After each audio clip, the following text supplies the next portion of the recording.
Vecā Bairona stāsts. Lasa Māris Bušmanis.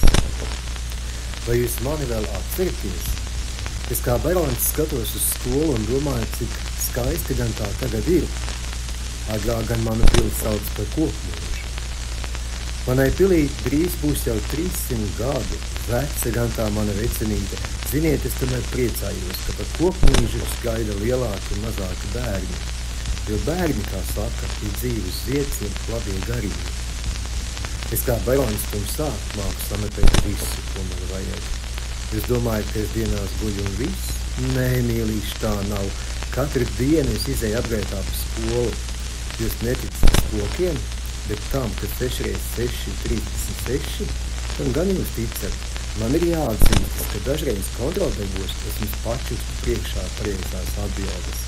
Tikai nesaprotu, kāpēc tās vienmēr ir pasvītrotas ar sarkanas krāsas tinti. Laikam jau skolotājiem ļoti patīk. Reizēm, kad skola ir cieta, es uzēju uz mūzikas kabinetu un paspēlēju kādu sev zināmu dziesmu. Vienu vakaru visu 6. klases mūzikas grāmatu izspēlēju. Dažkārt es redzu, ka kāds paliek skolā pa nakti un mēģina man atrast.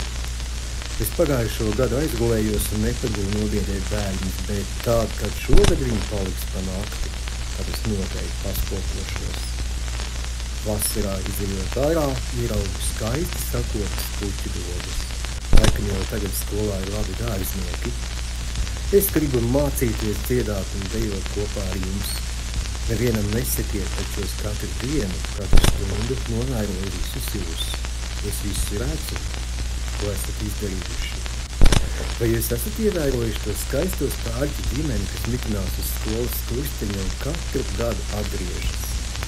Ziniet, es viņus sarunāju, lai šeit dzīvo, lai jums visiem būtu prieciņš. Kad 9. klasēm ir izlaidums, es viņus sarunāju, lai lidot pāri skolai un nes laimi. Kā man patīk šitie laiki, tiem nav nevainas, es esmu lepns, kā mana mūža nav aizmirsta, ka tajā tagad mācās gudri skolēni. Es skatos, kā bērni raksta un domā par maniem laikiem.